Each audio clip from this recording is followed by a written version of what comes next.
Proverbe chapitre 14, le 15e verset au nom de Jésus. L'homme simple croit tout ce qu'on dit. L'homme simple, celui qui est simple, il croit tout ce qu'on lui dit. Mais l'homme prudent est attentif à ses pas. Mais l'homme prudent est attentif à ses pas. Waouh. Les 5 grandes erreurs à ne pas commettre dans la vie. Quelqu'un répète ça avec moi. Les 5 grandes erreurs à ne pas commettre dans la vie. Les 5 grandes erreurs à ne pas commettre dans la vie. Il y en a plusieurs, mais aujourd'hui, j'ai voulu juste vous parler de 5. L'homme prudent est toujours attentif à ses pas. Il faut faire attention aux choses que tu veux faire parce que la vie est gérée par les principes. La vie est gérée par les principes et les principes ce sont les préceptes qui font fonctionner toutes choses. Il y a un principe qui dit que l'homme et la femme doivent être ensemble pour qu'il y ait la naissance de l'enfant.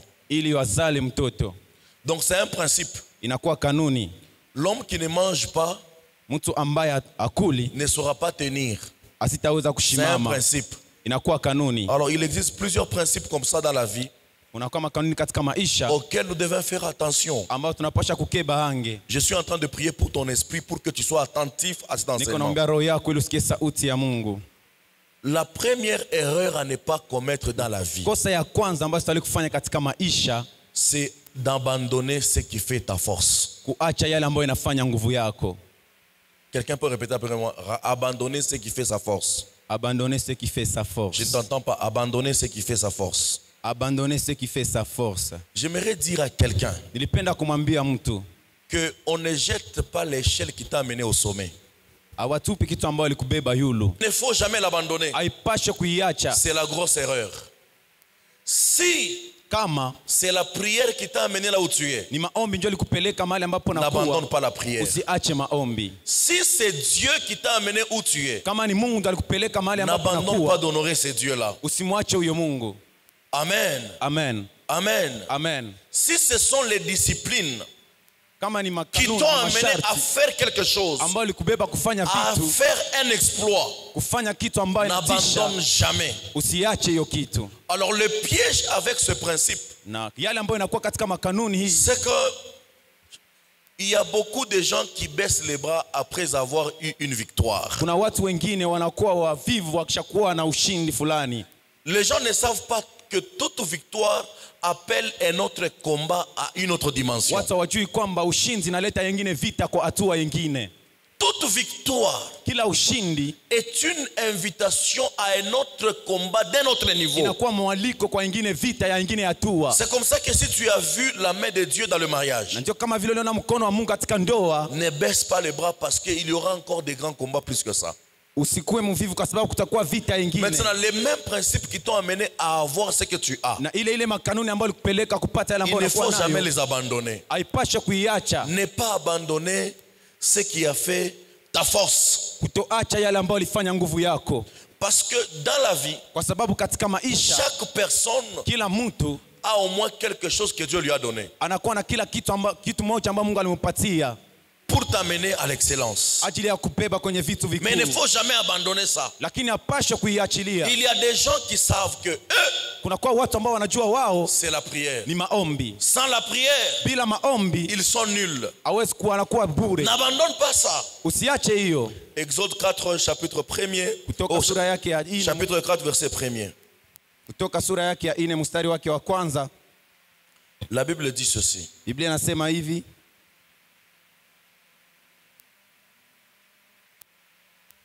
C'était la conversation de Moïse avec Dieu. Quand Dieu était en train de parler à Moïse. Moïse répondit et dit, voici, ils ne me croiront pas. Ils ne m'écouteront point. Ils n'écouteront point ma voix. Mais ils diront, l'Éternel n'est à point apparu. Et l'Éternel lui dit, Na Mungu akamwambia, qu'a-t-il dans ta main? Unakuwa na nini mkononi mwako? Il répondit, Akasema, une verge. Nakuwa na fimbo. Alors, Moïse dit, Musa anasema, c'est difficile que les gens me croient. itakuwa nguvu watu waniaminie. Vous savez, dans la vie, Unajua katika maisha, c'est difficile que les gens te croient. itakuwa nguvu sana watu wakuaminie. Les gens pour croire Watu dans ajili ya ce que tu kuamini fais et dans ce que tu es, katika yale ambayo unakuwa ukifanya, c'est trop difficile. inakuwa nguvu sana. Mais Dieu sait que Lakini Mungu anajua kwamba ce n'est pas toujours facile d'être cru. haikuwe rahisi kuaminiwa. C'est comme ça qu'il donne certaines capacités, Na ndiyo maana anapatana nguvu certaines fulani, opportunités. anapana matokeo Il fulani, t'impose dans certaines disciplines anakuweka katika masharti mengine, pour que quand les gens verront les résultats, ili watu watakapoona ils matokeo, peuvent croire en toi. ili wapate kukuaminia. Quelqu'un dit Amen. Amen. Moïse s'attendait à avoir un pouvoir Musa alikuwa achunga kuwa na nguvu, en dehors de lui. Mais Dieu lui a dit, qu'est-ce que tu as dans ta main? lakini Mungu akamwambia unakuwa na nini mkononi Dieu mwako? utilise d'abord la chose qu'il t'a donnée Mungu anatumikisha kitu ambacho alikupatia kwanza pour te bénir. ajili ya kubariki. Ne néglige jamais ce qui fait ta force. Usiachilie mbali yale ambayo inafanya nguvu yako. Un berger, c'est son bâton qui fait sa force. Mtumishi ni fimbo ndio anakuwa kifanya nguvu yake. Alors comme Moïse était un berger, Vile Musa alikuwa Dieu mchungaji, quand il regarde Moïse, Mungu wakati anaangalia il Musa ne voit pas Moïse main vide. asione Musa mikono mitupu. Plusieurs personnes ici pensent qu'ils sont vides. Watu wengi wanadhania kwamba Ils n'ont rien. hawana kitu Non, tu as kabisa. quelque chose. Hapana, unakuwa na kitu fulani. Ne néglige pas cette chose-là. Usiache ile kitu ambayo unakuwa nayo. N'abandonne pas la chose-là. Usiachilie hiyo kitu ambayo Parce unakuwa que tous nayo. les exploits que tu vas faire en Égypte Kwa sababu mambo makubwa ambayo vont utafanya dépendre Misri de ce que tu as dans ta main. tafatanisha na yale ambayo unakuwa mikononi mwako. Est-ce que je parle à quelqu'un? Tena mzungumzia mtu. Est-ce que je parle à Tena quelqu'un? mzungumzia mtu. N'abandonne pas ce qui fait ta force. Usiache ile ambayo inafanya nguvu yako. Et aussi ne pense pas que tu n'as rien. Na usidhanie kwamba huna kitu. Tu as quelque chose. Unakuwa na kitu fulani. Ça peut être négligeable, Unaweza kuwa unaidharau, mais c'est quelque chose. lakini kitu fulani Qu'est-ce ambayo que le unakuwa bâton nayo. peut faire? Est-ce que le bâton peut même tuer quelqu'un? Je fimbo inaweza kuwa hata mtu. Je ne sais pas. Siwazii. Mais Dieu dit qu'est-ce que tu as dans ta main? Lakini Mungu anasema unakuwa na nini Tu as mikononi besoin qu'il mwako. puisse croire que tu m'as rencontré. Unakuwa na haja watu waamini kama Mais ulikutana dis-moi na qu'est-ce mimi. que tu as dans ta main? Lakini niambie unakuwa na kitu gani mikononi Quelqu'un mwako. dit après moi, j'ai quelque chose. J'ai quelque chose Et je me décide de ne pas l'abandonner. et je me décide de ne pas l'abandonner. Que Dieu te bénisse abondamment. Amen. Ne laisse pas, Usiache, ne néglige pas usizarau ce qui est en train de faire ta force. yale ambayo inafanya nguvu yako. Il y a pour certains, Unakuwa wengine c'est juste le fait de venir au culte. inakuwa kukuja tu Chaque kanisani. fois qu'il est au culte, Wakati wote anakuwa Dieu kanisani, l'épargne toujours de quelque chose. Mungu anakuwa anampotezea mbali na vitu fulani vibaya. N'abandonne pas ça. Usiache hiyo. Dis Amen. Sema amen. Alors la deuxième chose, Na kitu ya pili, la deuxième erreur qu'il ne faut pas connaître dans la vie, kosa ya pili ambayo ifanye kufanyika katika maisha, n'utilise... Non, attends. Mal utiliser ce que Dieu t'a donné. ya katika vitu vibaya. Ici, je parle même aux serviteurs de Dieu. Hapa nazungumzia hata watumishi wa Mungu. N'utilise jamais l'onction pour maudire les gens. Usitumikishe mafuta ajili ya kuwalaani watu. N'utilise jamais l'onction pour prouver aux gens. Usitumikishe mafuta ajili ya kujionesha kwa watu. N'utilise jamais mal ce que Dieu t'a donné. Usitumikishe vibaya yale ambayo Mungu alikupatia. Maintenant, je vais vous expliquer. Sasa nitawatafsiria. Vous savez que Najua kwamba Dieu t'a donné l'intelligence. Mungu alikupatia akili. Tu es tellement intelligent, Unakuwa akili kabisa, ou soit tu as la capacité de convaincre. lakini unakuwa tu kuambia prends watu ça, na kuamini, lakini Tu unakamata commences hiyo à séduire les femmes.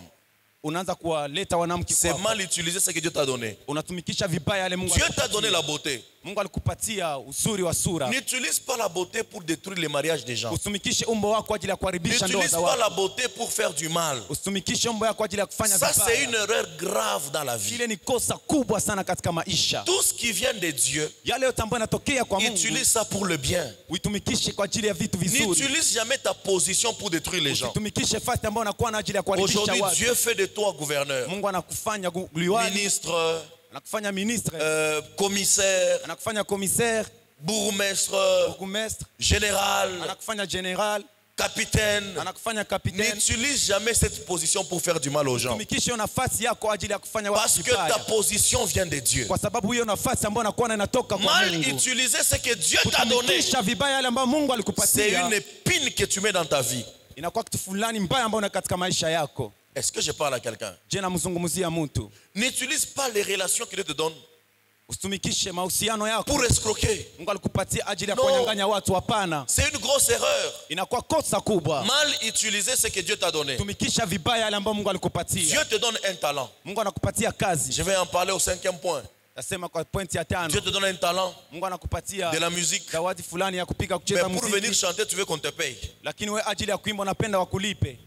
Tu as payé qui pour avoir ce talent-là? C'est comme ça que moi j'ai déjà dit. À moins que ce soit par ma volonté, je veux soutenir un musicien. Mais payer quelqu'un de l'église parce qu'il chante, parce qu'il joue à la guitare, jamais. Chez-y. Au moins, mais je ne peux pas. Tu as payé à qui pour avoir ce talent-là? Bon, parce que c'est un travail, hein? C'est un travail. Est-ce que toi tu joues de 8h à 16h chaque jour? Hein? Alors il y a des gens vraiment qui utilisent mal les talents que Dieu les a donnés. Et même il y a des gens qui utilisent les dons spirituels mal.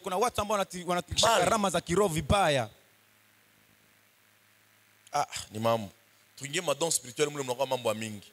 N'utilise jamais ce que Dieu t'a donné pour faire le mal. C'est une grosse erreur. Maintenant, ça c'est par rapport à ta volonté. Mais il faut faire attention, il y a des pièges. Quand Dieu te donne quelque chose, il faut savoir comment fonctionne la chose. Parce que derrière tout ce que Dieu donne, il y a un enseignement.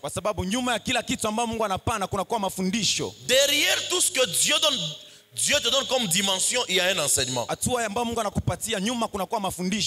peux pas opérer dans une dimension sans être enseigné pour cette dimension-là. Même si Dieu te donne beaucoup d'argent, cherche à connaître ce que Dieu veut pour que cette richesse-là, cet argent-là se maintienne. Parce qu'il y a l'enseignement derrière tout ce que Dieu nous donne. Est-ce que je parle à quelqu'un? Nous allons lire Nombre chapitre 20, verset 11. Nombre chapitre 20. Le 11e verset. Puis Moïse leva la main et frappa 2 fois les rochers avec sa verge. Il sortit de l'eau en abondance. L'assemblée but et le bétail aussi. J'aime beaucoup ce verset. Au fait, le peuple était en train de vouloir avoir de l'eau. Et pendant que le peuple est en train de murmurer, Dieu a donné l'ordre à Moïse. Mais Moïse a fait autre chose. Mais si vous lisez ce verset, vous allez comprendre que il y a eu des résultats malgré la désobéissance. Parce que ce que Dieu t'a donné, il ne peut pas le retirer. La Bible dit il ne se répand pas de ses dons. Moïse a mal utilisé ce que Dieu lui a donné, mais il y a eu quand même des résultats. Et la Bible dit il y a eu de l'eau en abondance. Mais il a fait par désobéissance. Mais il y a eu des résultats. Je veux dire à quelqu'un, attention aux résultats. Parce que tout résultat n'a pas pour source Dieu. Il y a un piège maintenant. Tout le monde court derrière les résultats. Si ça donne bien, je peux aussi faire. Attention. Il existe ce qu'on appelle la volonté imparfaite de Dieu. La volonté, comment j'ai appelé ça? La volonté pas voulue de Dieu. C'est français, non? C'est bon? Maman, c'est bon? La volonté non voulue de Dieu. Ça marche? Amen. Amen. Ça veut dire que Dieu te donne certaines choses pas parce qu'il veut, mais parce que tu as tellement insisté.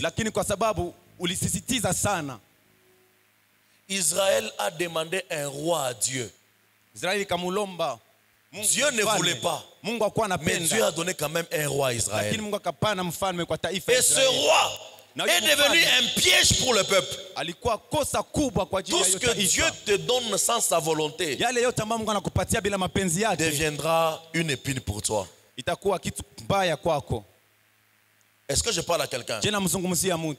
Moïse n'a pas fait selon ce que Dieu voulait. Mais il y a eu quand même de l'eau en abondance. Tout résultat n'est pas fruit de l'obéissance. Faites très attention aux résultats. Moïse a mal utilisé ce que Dieu lui a donné. Dieu lui avait donné la verge. Non, c'était la verge de Moïse. Mais à un moment, Dieu a dit, prends ma verge. Donc, après, c'est devenu la verge de Dieu entre les mains de Moïse. Ça, c'est un enseignement pour les dons spirituels. Les dons, c'est Dieu qui donne. Ça devient ton don. Mais c'est le don du Saint-Esprit. Le talent, c'est peut-être ton talent. Ça vient de Dieu, mais c'est le talent de Dieu. C'est comme ça qu'il faut toujours bien l'utiliser. Les gens qui font la musique païenne aujourd'hui, en train de séduire les gens, il y a des musiques, quand tu écoutes comme ça, tu as vraiment envie de prendre la bière.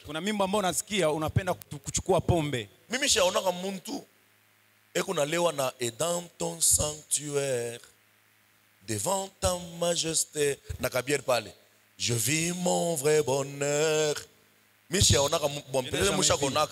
Moi, je n'ai jamais vu quelqu'un qui s'enivre avec dans les parvis du Dieu vivant brille le soleil levant. Moi, je n'ai jamais vu. Je n'ai jamais vu quelqu'un qui a envie d'aller en boîte parce qu'elle a écouté Kolo Yamba, Lo Yembo Nanga. Il est tout mon boîte, hein. J'ai jamais vu. Mais combien de musiques aujourd'hui, quand on écoute, on a l'impression d'avoir une femme devant nous et danser. C'est mal utilisé ce que Dieu nous a donné. Que Dieu remette l'adoration comme autrefois dans notre pays au nom de Jésus. Que nous devenions des adorateurs de Dieu. Bon, je sais que ce sont des sujets, il ne faut pas beaucoup parler parce que tu vas choquer les gens. Mais ce qui se passe maintenant dans la musique, c'est devenu compliqué. Hein? Quand tu prends le clip de celui-ci, et le clip de celui-là chrétien, un pasteur a dit ça. Mute seulement le volume. En tout cas, c'est la même musique. On ne dit pas aussi qu'on doit seulement être dans les clips comme ça. Mais comment Papa Ale Moloto faisait Bandoukou? Comment lui faisait? Oh, cet homme-là, bon, merci. Dieu l'a pris. Amen. Amen. Ça veut dire mal utiliser ce que Dieu nous a donné. Faire attention avec l'utilisation de ce que Dieu te donne. Ok, Dieu te donne la force. Pendant qu'on parle là, il y a des gens qui sont à l'hôpital, malades. S'ils se tiennent debout, ils tombent. Ils n'ont pas de force. Mais toi, tu as la force. Mais tu prends cette force-là pour aller pécher. Donc, tu utilises la bonne santé pour aller pécher avec. C'est un péché. Et Dieu n'est pas content pour ça. Utilisons tout ce que Dieu nous donne pour le bien. Quelqu'un répète après moi. Utilise tout ce que Dieu te donne pour le bien. Samson, Dieu lui a donné la force pour délivrer Israël. Papa, il commence à utiliser maintenant la force que Dieu lui a donnée pour avoir les femmes, pour être vedette. Mais je vous dis que dans cette génération, s'il y a l'esprit qui est maintenant dans plusieurs serviteurs, c'est l'esprit de Samson. L'esprit d'utiliser l'onction de Dieu pour sa propre gloire. Chaque fois quand je me tiens, je fais toujours le tout. Je dis, pourquoi je vais faire ça? Pourquoi je vais publier ça? Pourquoi ça? J'ai commencé à faire attention à tout ce que je fais. Pour que dans tout ce que je fais, qu'il n'y ait pas ma gloire, qu'il y ait la gloire de Dieu. Parce que tout ce que je suis, c'est Dieu. Maintenant, quand vous voyez même sur Internet, c'est l'homme de Dieu qu'on présente. Ce n'est plus Jésus qu'on présente. Tu sais que c'est le ministère de l'homme.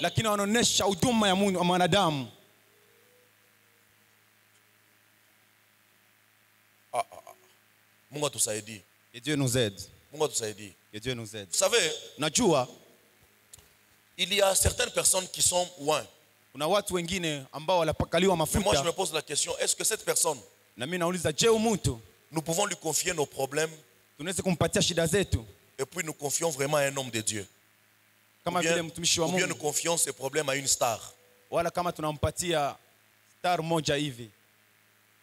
Bon, je pose vraiment des questions comme ça là maintenant. Quand les gens te regardent, ils te prennent comme Cristiano Ronaldo, ou ils te prennent vraiment comme un oint de Dieu? On doit se poser de telles questions. Ça nous remet en cause. Nous devons vraiment nous... Moi je connais des hommes de Dieu. Quand tu le regardes, il évite vraiment d'avoir la gloire du monde. Être célèbre. C'est vrai, Dieu peut te rendre célèbre. Mais il ne faudra pas que, en tout cas, il y a 90% de tout ce que tu fais, tu veux être célèbre. Moi, je connais des gens. S'ils veulent se faire célèbre, même à Lubumbashi, ils peuvent se faire célèbre. Mais ils évitent, ils prennent toujours des reculs. Pourquoi? Il y a beaucoup de pièges dans ça. Vous savez, il y a des gens comme les papas Meshach de Gabotola. Il est au village. L'année passée, j'ai parti là-bas, mais je me suis arrêté en route. Nifatu retraite hapa nyombe Mungu paka Mungu hapo atentembelea mimi nafatu retraite puis narudia. Nimbari moya haina hapa. C'est très loin, c'est pas ici. Ba moto utateswa sana ngombe mungu. Tu vas beaucoup souffrir. Ngara konka na moto unalamuka unavunjika unalamuka. Peut tomber non. Namvita hii tukuna na saa. Bele moto. Una moto hii kuibeba hapa na Kolwezi. C'est prendre la moto ici à Vous imaginez hein? Je ma distance ya kule. Nangaria Nangara mamatani, Nangara light, bon, nyombe tu Mungu abo, poana ontembele puis narudia na saleka. Tout on anaka paka na abo, kama on l'appelle. Mais il est là-bas au village, hein? Lakini koko ku village. Mais est-ce qu'il n'a pas l'impact? Il a vraiment l'impact, n'est-ce pas? Est-ce qu'il est star? Moi, je parle avec le téléphone. Mimi naongea naye kwenye simu. Au téléphone. Unatanzania mtumishi wa Mungu. Que Dieu nous aide. Mungu atusaidie. Mal utiliser ce que Dieu te donne. Tumikisha vibaya yale Mungu anakupatia. Ne sois pas Samson. Usikuwe Samson. Jeune homme, ne soyons pas des Samson. Usikuwe wa Samsoni. Dieu nous a donné une mission. Mungu alitupatia kitu. Mais nous voulons détourner la mission de Dieu. Lakini tunaenda kuleta hiyo pour notre propre gloire. Ajili ya utukufu wetu wenyewe. Je suis en train de prier que les Delilah quittent ton chemin au nom de Jésus. Amen. Il y a toujours des femmes que Dieu amène dans le ministère des gens pour détruire leur réputation, détruire leur vie. Kuangusha maisha yao, kuangusha. Shantaraba kutupia tu moto moya ya Eli pa na kulungusha tu. Amen. Amen. Amen. Il y a toujours des personnes comme ça. Kuna watu kama na hao. Quand tu vois seulement l'homme de Dieu en train de faire le travail. Mungu anakuwa anatumika. Wewe unaona Bwana. Toi tu vois un homme. Bwana, un homme je. Haina bien. Haiko mzuri. Umwabanamo. Au moins ailleurs. Au moins, amen. Amen. Mais il y a toujours des délits là comme ça. Je connais un pasteur. Il ne reçoit plus à son bureau. Lui ne reçoit plus. Pour recevoir, il doit se renseigner sur. On a mon toujours à te renseigner par quoi, à nekap. Donc, on a couillé, basha couillou à weote, John Ngi. Pourquoi? Parce que membre de Mpataka est en goufou. Un papa de la ville ici. Il y a aussi même des bureaux. Si tu entres comme ça, tu laisses le téléphone à la réception. Tu entres et puis il y a des caméras. Donc, c'est vrai que sécurité homme de Dieu. Ça se passe comme ça. La génération des délits là. C'est des choses que Dieu doit épargner dans ton chemin au nom de Jésus-Christ. Si tu crois dans ce que je dis, dis Amen. La troisième erreur dans la vie, c'est de négliger les relations. Et puis quand je parle de relations, je suis beaucoup plus en train de parler des relations avec les faibles. Wow. Ne néglige jamais les relations avec les faibles. C'est une grosse erreur. Quand je parle de faibles, ça veut dire des gens aujourd'hui qui ne sont rien. Ils n'ont pas de chaussures. Ils ne sont pas de ton niveau. Papa, ne néglige jamais un faible. C'est une erreur. Écoutez, église, soyons courtois. Si même un frère vient, à l'église où nous sommes, nous venons de familles différentes. J'ai toujours insisté. Il y a des gens qui viennent, ma français quoi. Kuna bo bengine bale français bana yoni kuma somo. Karavem msta kusema leo, hein? Jona yangara sasa papa, leo msta kusema. Mbona kama na français non? Que Dieu vous bénisse abondamment. Amen. Mais finalement, les gens vont commencer à demander pourquoi on cite beaucoup Calvin dans les... Par YouTube, on peut Calvin sans nous. Ma prédication. Que Dieu te rende célèbre au nom de Jésus. Amen. Que Dieu vous bénisse abondamment. Amen. Il y a des gens qui viennent des familles compliquées. Comme nos familles à nous. Des familles très pauvres. Mais nous venons à l'église. Nous trouvons des gens qui viennent des familles bien. Mais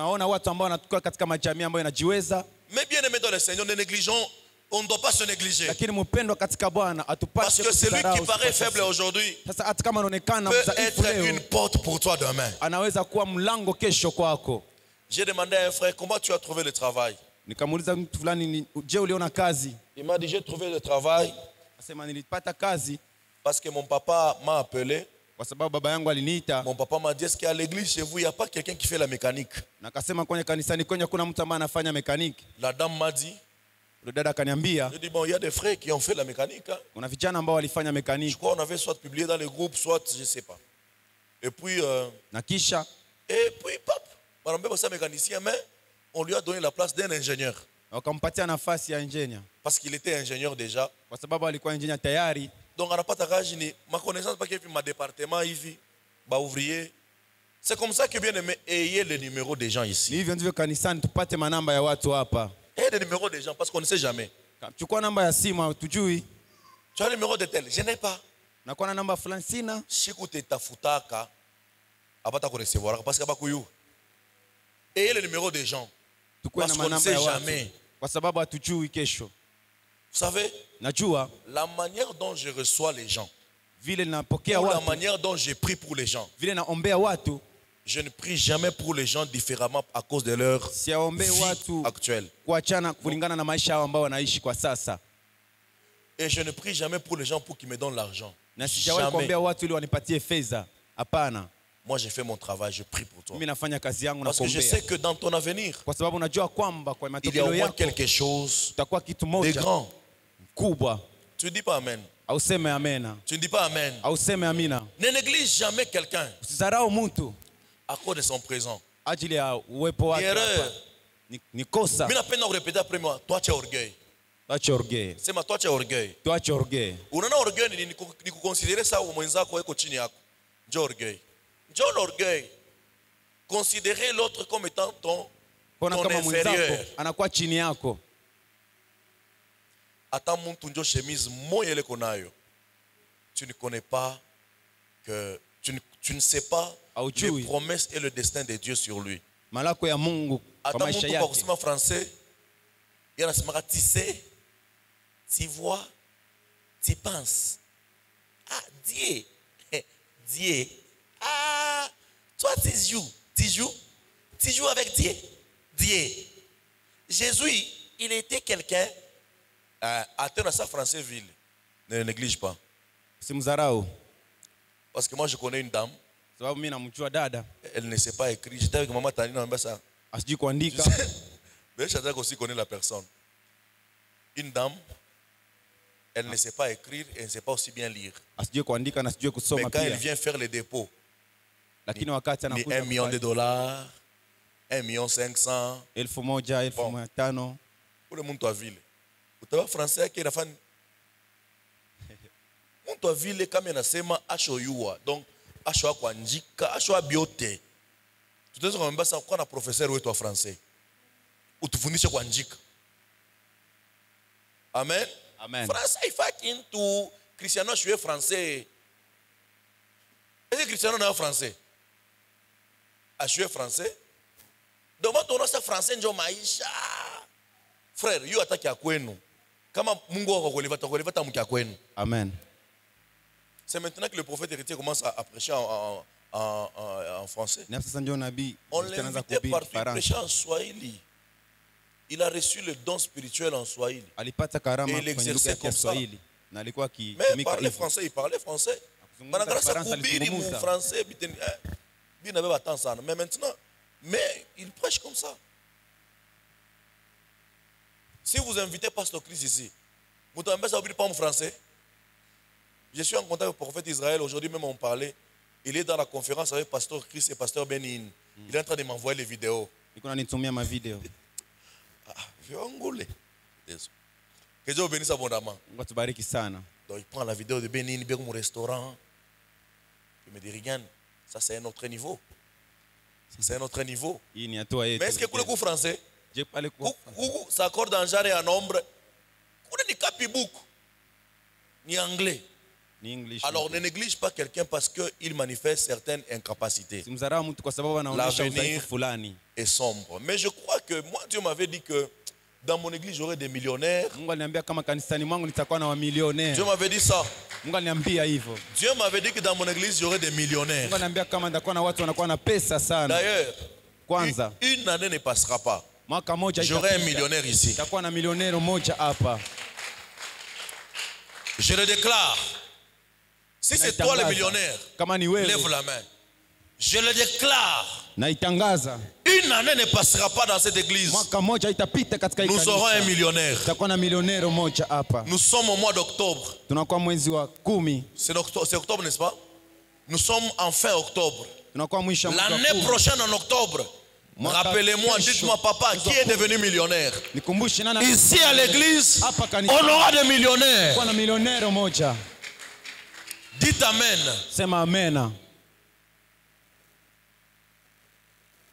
Vous savez, dans Juge 16, Samson était trop fort. Hein? Mais il y avait un petit jeune garçon à côté de lui. C'est ce jeune garçon-là qui l'a amené là où il devait se venger. Tu peux être très fort. Mais un jour tu auras besoin du plus faible.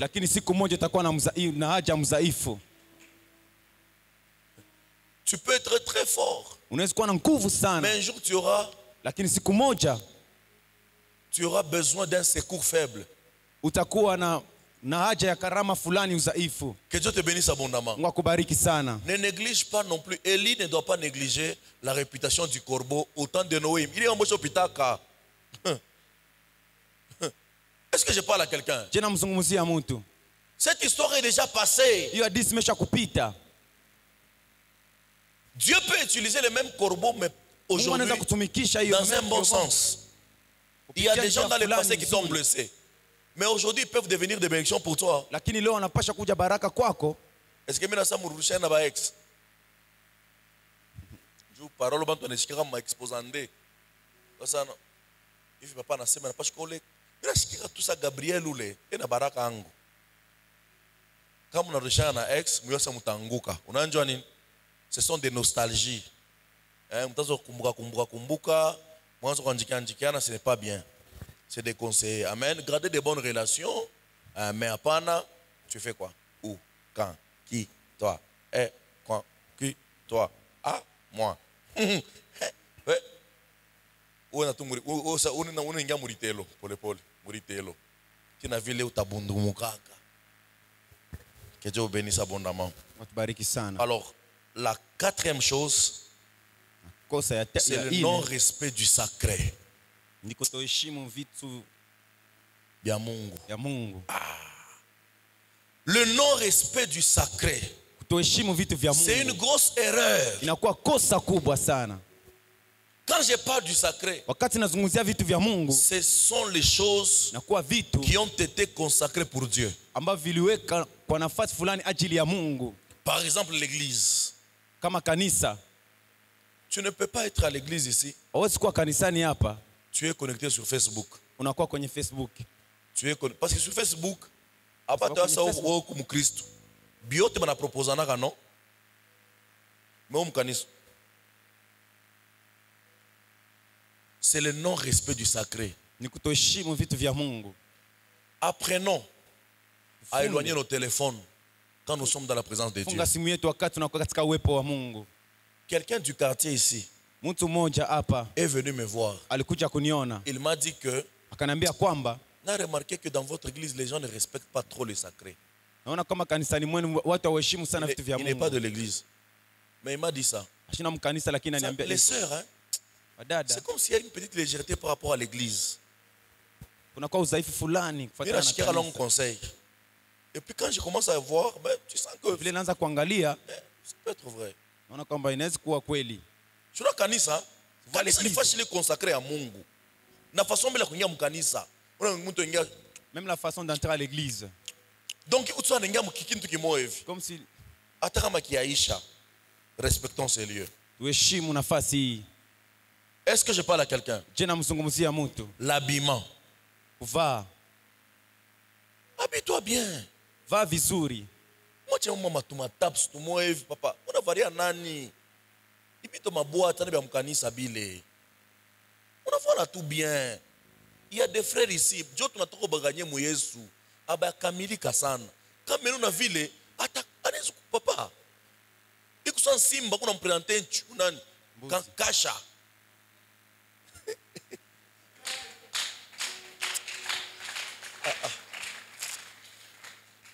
Amen. Amen. Nous devons respecter le sacré. Tunapasha kuheshimu vitu vya Mungu. Quand on kanisa unavala tout bien. Kuja kanisani, tu es bien habillé. On est kanisa ya kiro. Mungu anaweza kumwamba unaanguka. Mungu anaweza kumwamba pepo unatoka. Mais mune mpepo. Shina mimi niko muntu no? Ah bon, mimi ni malaika wangu. Donc, faudra que tout soit sacré. Heshimu vitu vya Mungu. On a kitambala. Tu n'as pas le foulard. Ah, il faut mettre le foulard prochainement. Ici, il ne faut pas monter sans foulard. Que Dieu bénisse abondamment. Amen. Le sacré, c'est très important. Honorons les choses de Dieu. Les offrandes. Sadaka. On a phobie, on a toa. Je connais moi. Vous utilisez ma question, moi, les gens qui sont comment ma question, les gens qui sont Kouya, ou cheka 50 francs ou 20 francs ou 50-20, on a tort. Le respect du sacré. Heshimu vitu vya Mungu. Unakuwa mkanisa, tu viens à l'église, heshimia Mungu nafata. Respecte les dieux. Tu es venu chercher. Est-ce que je parle à quelqu'un? Je namzungumzia mtu. On avait tous vu une vidéo là, un docteur là du Cameroun en train de prêcher. Je connais ce papa là. Il est très profond. en train de prêcher dans une église. Alikuwa kuhubiri katika Mais une kanisa. sœur dans l'église en train de jouer au jeu de cartes. Lakini dada mmoja alikuwa akicheza karte kanisani. Mwingine na yeye distraire mwana mwingine ana mfilme. Njoo bote badesa banafanya spectacle. Ma vidéo na tembe. Le non-respect du sacré. Kutoheshimu vitu vya Mungu. Respectons le sacré. Tuheshimu vitu vya Mungu. Amen. Amen. Je comment tout ce cas là nakuta ba frère mbada après culte ba choka la pale. Ba je vois na marionnette. Sasa huko ni hotel ya Mungu. Ni hotel Mushuki. D'abord vous savez que d'abord ici à l'hôtel ici ce n'est pas tout le monde qui peut torchon ici. Haiko kila mtu anapaswa kufanya usafi hapa. Madhabahu ndio. Il y a des gens qu'on doit consacrer. Kuna watu ambao tunaweza kuweka pembeni. Wataanza kukolopa huko. Beko consacrer na boni kaji yabo tunamconsacrer Dieu hapa. Comme ça l'hôtel le reconnaît. Sinon tu vas te maudire. Utajilani. Cette chair ici. Madhabahu hii. Non, elle est consacrée. Nawekwa wafu kwa Mungu. Vous savez pourquoi est-ce que nini? Quand on n'avait pas de portes ici, il y a des gens qui venaient pour vouloir ensorceler l'église. Donc quand on pas que papa bintu mabidi bambe ivina. Tout ça là. C'est parce que bana ma chair njo kanisa. Sababu walijua kwa madhabahu ndio kanisa. Unaso antiko fanzambi, usipite tu hapa atakuimba uteriloka boli. Nous afanya rusho le Mungu wa kupika bantu. Ule Mungu wa kupika bantu au tembebe na kupika, au tembebe na kupika, bon ça il est encore compliqué. Au fait ule Mungu kwa kopaka, minyo cha kumulomba kana sema uturumie tu, utufanyie comme miséricorde. Ne pensez pas qu'il y a la légèreté. Il suffit seulement que je mette mes genoux à terre. Que je lui dise, viens comme un lion. Na kumuita akuje kama simba. Papa, utofanya mkulti hivi, unaona mambo kwenye rufani. Aparatokea, miliko kwa tonton, arnifungia, kuya bora kule, mbari sana, mi hapa, tonton. Unatuambia mambo yote yarepetikana. Na shi atasema acha. Job ilikuwa je? Bilanza mbele je? Et pour te rater dans mon organisme, tu n'as pas vu les bien faire papa, il m'a direct. Ou t'as qu'à direct, tu connais tout direct, bah abonné bien la fête.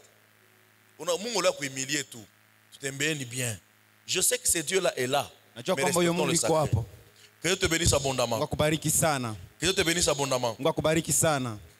Alors, par rapport au sacré, je vais aussi parler de quelque chose.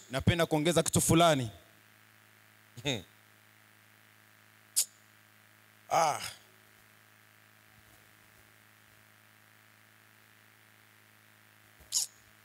Est-ce que je peux parler? Balance un peu ta main si tu veux que je parle. Balance un peu ta main si tu veux que je parle. Écoute bien aimé. Pendant que je parle du sacré, il existe aussi le respect du sacré. Ça veut dire respecter les hommes sacrés. Il y a des hommes dans la vie qu'il faut respecter, les hommes de Dieu.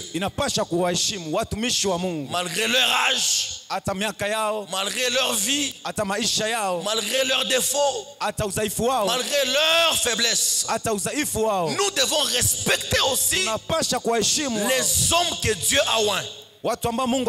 C'est aussi la forme du respect du sacré. Bien-aimé, vous savez qu'il y a des gens aujourd'hui, il a un problème avec un homme de Dieu dans son église. Comme il a la force, il se décide de détruire l'œuvre de Dieu. Donc il détruit une église en train de parler aux fidèles. Il y a même des gens qui ont le courage. S'il avait donné 100 tôles, il vient, il enlève ses 100 tôles à l'église. Ça paraît bien maintenant. Ne détruisez jamais l'homme de Dieu. Ne détruisez jamais l'homme de Dieu. Parce que Dieu, il est très juste. Amen. Amen. Amen. Amen. En respectant les hommes de Dieu, respectons aussi les hommes qui ont marché avec Dieu. Même si ces hommes-là n'existent pas aujourd'hui, nous devons les respecter. Est-ce que je peux parler à quelqu'un? Balance un peu ta main.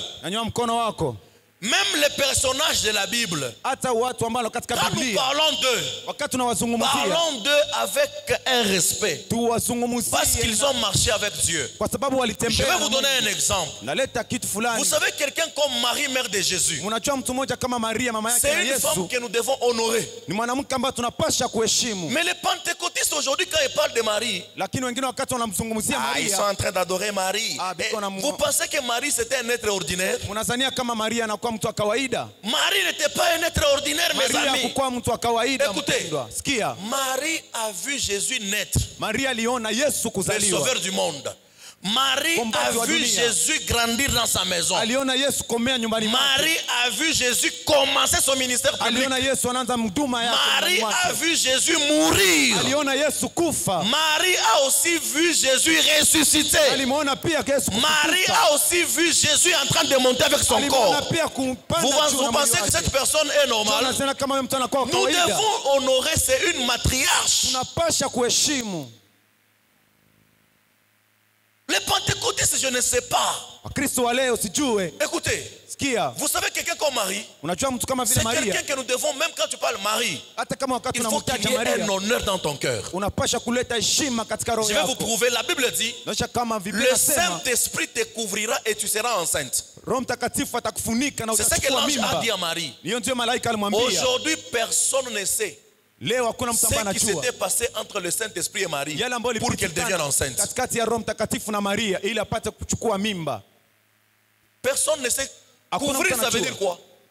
Il a couvert comme une veste, comme un manteau. On ne sait pas.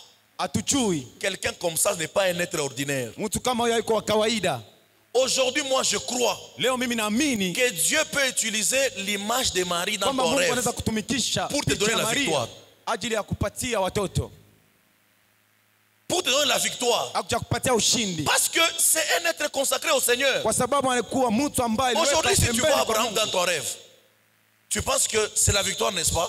Mais je vous dis que personne n'est comme Marie dans la Bible. Personne, à part Jésus. Tu prends le sauveur de l'humanité pendant 9 mois. Et puis vous savez, je vais vous dire, ça vient de venir. Écoutez, vous savez qu'à l'âge de 12 ans de Jésus, déjà Joseph, soit il était décédé. Parce qu'on n'a pas parlé de Joseph, père de Jésus. Donc, et puis vous savez que Marie avait d'autres enfants. Jésus avait 2 demi-sœurs et 4 demi-frères. Mais écoutez, donc Marie a pris la charge de ses enfants. Il a élevé ses enfants seul. Donc c'est elle la femme battante, la première femme battante. Acclamons d'abord le Seigneur pour elle. Donc elle a élevé ses enfants sans son mari. Jésus avait 12 ans. Et puis son mari, donc Marie a élevé toute une famille. Il les a amenés dans la foi. C'est une matriarche. Donc c'est elle le modèle des femmes battantes aujourd'hui. Parce qu'elle a élevé ses enfants sans son mari. Et puis vous savez que Marie faisait quoi dans la vie? Quel était le métier de Marie?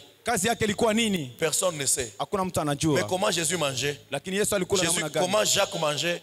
Comment Jude mangeait? Vous savez que Jacques, disciple de Jésus, était le frère de Jésus. Jude était frère de Jésus. Comment est-ce que Marie... Écoutez, c'est comme ça que je vous dis. Nous devons apprendre à honorer les gens qui ont marché avec Dieu. Même dans la Bible. Il y a des gens qui parlent de David. Ils pensent que David était un monsieur là, désordonné seulement. L'homme selon le cœur de Dieu. Mais si vous voulez parler de David était un impudique. Qui était comme ça. Papa. Si Dieu te donne la gloire de Salomon, toi tu vas garder Dieu. Si Dieu te donne la gloire de Salomon, toi tu vas garder Dieu. Amen. Amen. C'est aussi le respect. Respectons les patriarches. Même dans cette ville, même en RDC, il y a des gens qui ont marché avec Dieu. Respectons-les. Même s'ils ne sont pas encore en train d'exercer le ministère. Il y a des gens qui sont en retraite. Soit Dieu a conduit leur ministère autrement. Ne disons pas qu'ils sont déjà finis. Non. L'ex-soin n'existe pas. Amen. L'ex-soin n'existe pas. David a honoré Saül jusqu'à sa mort. Mais Dieu l'avait déjà rejeté. Donc David ne considérait pas Saül comme étant un ex-soin. Mais aujourd'hui, combien de gens considèrent d'autres hommes de Dieu comme des ex-soins? Donc Nazareth, je vous enseigne la parole de Dieu pour que vous soyez des modèles partout où vous êtes.